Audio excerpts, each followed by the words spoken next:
Hello, ninth class. A very good morning. Once again, we are here in our biology class. So, in our previous class, we have done revision of chapter number 5, the fundamental unit of life.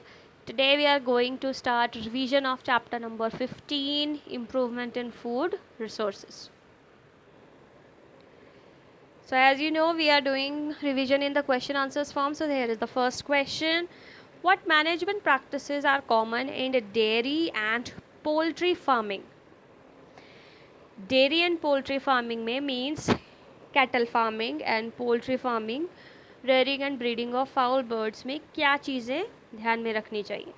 So management practices common in dairy and poultry farmings are proper cleaning and hygienic condition. Proper cleaning होनी चाहिए, साफ़ सुथरी disinfect bacteria free जगह होनी चाहिए. Ventilation अच्छा होना चाहिए. फीडिंग मैनेजमेंट हो, ऐसे नहीं कि जो लैक्टेशन वाला एनिमल है उसको आप ड्रॉट एनिमल का फीड दें, जो ड्रॉट है उसको लैक्टेशन वाला, तो सब कुछ ख़राब हो जाएगा. सो रिक्वायरमेंट के हिसाब से एंड हेल्थ नीड के हिसाब से फूड को चूज़ करना है. Prevention and control of disease, बचाव होना चाहिए डिजीज़ से और कंट्रोल के लिए प्रॉपर वैक्सीनेशन होना चाहिए. Question number 2, what are broilers? इसके लिए बेस्ट तरीका बताया था मैंने आपको. दो होते हैं, broilers and layers. Layers and layers means वो बर्ड्स जो एग ले करेंगे वो लेयर्स हैं. तो ब्रॉयलर्स क्या हुए? जो मीट के लिए प्रोड्यूस किए जाते हैं. So broilers are for production of meat. They need protein and fat rich diet. Obviously protein नहीं मिलेगा, फैट नहीं मिलेगा तो बॉडी में वेट नहीं आएगा, मसल्स डेवलप नहीं होंगी, तो ज़्यादा मीट नहीं मिल पाएगा. Fine, let's come to question number 3. Question number 3 is, what are the advantages of composite fish culture? Now, composite fish culture क्या था? एक ही टैंक में 5 या 5 से ज़्यादा स्पीशीज़ को ग्रो करते हैं, जिसमें एक भी स्पीशीज़ दूसरे पर डिपेंडेंट नहीं होती. 3 लेवल्स में होती हैं, bottom feeders, middle feeders and surface feeders. इसके साथ कुछ ऐसी फिशेस को भी ग्रो किया जाता है जो कि वीड्स खाएं, जिससे टैंक की क्लीनिंग होती रहे. सो इसका फ़ायदा क्या है? एक तो सारी फिशेस एक दूसरे से अलग हैं तो कोई फूड के लिए कंपटीशन नहीं है. सेकंड, सारा फूड यूटिलाइज होता है. ऐसा नहीं है कि नीचे है वेस्ट है, नहीं, क्योंकि सबका फीडिंग लेवल अलग अलग है, फीडिंग हैबिट्स अलग अलग हैं, तो वो सारा जो भी फूड उनको दिया जाता है उसको पूरा अच्छे से यूटिलाइज करती है. Now question number 4, what are the desirable characters of bee variety suitable for honey production? सबसे अच्छी जो हनी प्रोडक्शन के लिए बी वैरायटी है उसमें क्या क्या कैरेक्टर्स होने चाहिए जो आपको लगता है हो?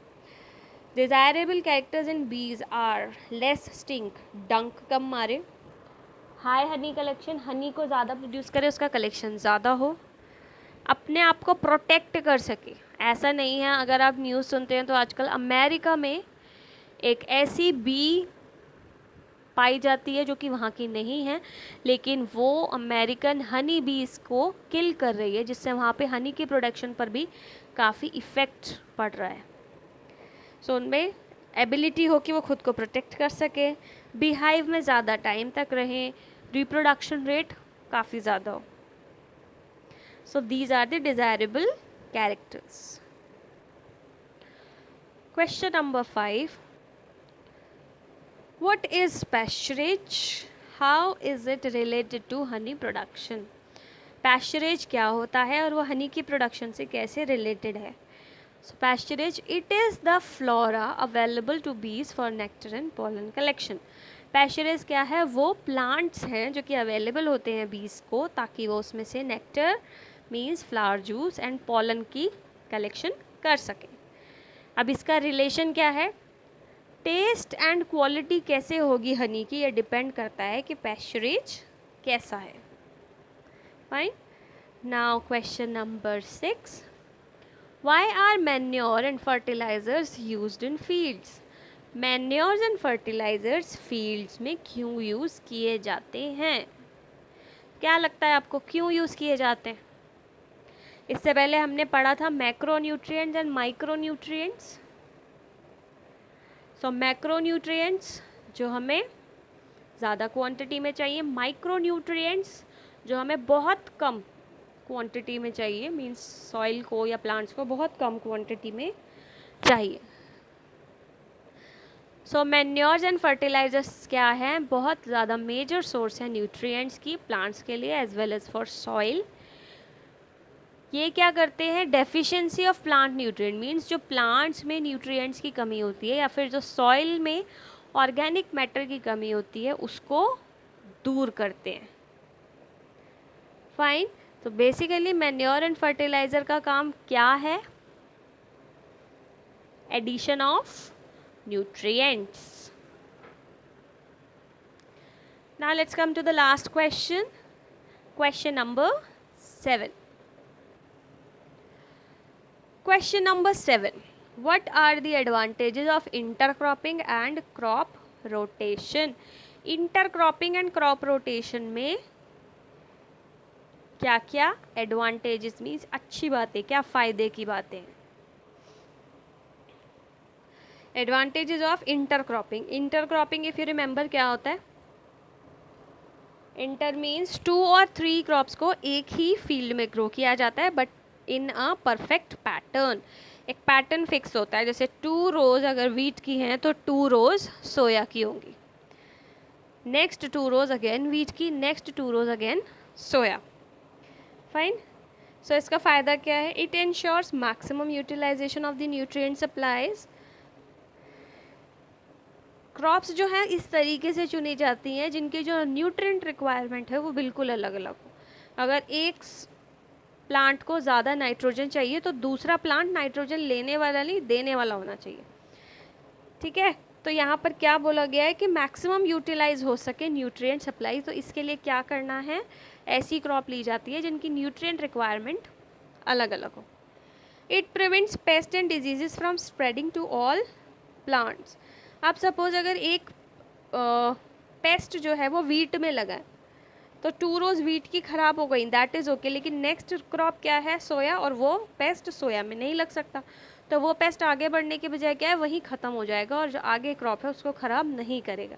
सो ये पेस्ट से और डिजीज़ से प्लांट्स को बचाता है।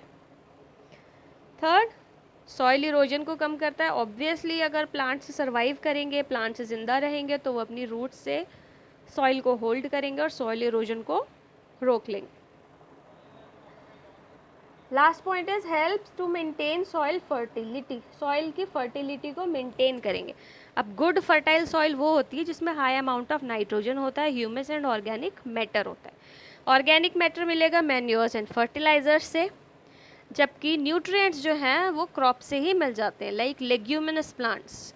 Leguminous plants like pulses P, इनके रूट्स में राइजोबियम रहता है जो क्या करता है, एटमॉस्फेरिक नाइट्रोजन को सॉइल में फिक्स कर देता है।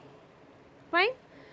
Now advantages of crop rotation. Crop rotation जैसे क्लास में रोटेशन होती है वैसे क्रॉप की भी रोटेशन हो। पूरी फील्ड में अगर एक बार वीट उगाया गया है तो दूसरी बार वहाँ पल्सेस उगाया जाए, तीसरी बार वहाँ पी उगाया जाए, मटर, उसके बाद शुगर केन। सो ऐसे वैरायटी में चेंजेस होते रहें। तो इसके एडवांटेज क्या है, it helps in the replenishment of the soil. ये सॉइल को न्यूट्रिएंट से रीफिल होने में दोबारा हेल्प करती है। It prevents depletion of selective nutrients, मतलब ये सॉइल में किसी पर्टिकुलर न्यूट्रिएंट को कम होने को रोक देती है। फाइन। जैसे एक क्रॉप ने नाइट्रोजन ले लिया तो दूसरी क्रॉप ने नाइट्रोजन दे दिया तो वो बैलेंस हो गया। It prevents building up of disease and paste. Same, अब अगर एक फील्ड में एक बार वीट में वो पेस्ट लग गया तो दूसरी क्रॉप में वो ख़त्म होना ही है, क्योंकि नेक्स्ट क्रॉप वीट है ही नहीं, नेक्स्ट क्रॉप तो पी है, तो वो वहाँ मर जाएगा, ख़त्म हो जाएगा। एंड इट इंक्रीज प्रोडक्शन, जो यील्ड है, जो क्रॉप यील्ड है उसकी प्रोडक्शन को, क्रॉप की प्रोडक्शन को ये मेथड्स बढ़ा देते हैं। Fine. So with this I am ending up today's revision class.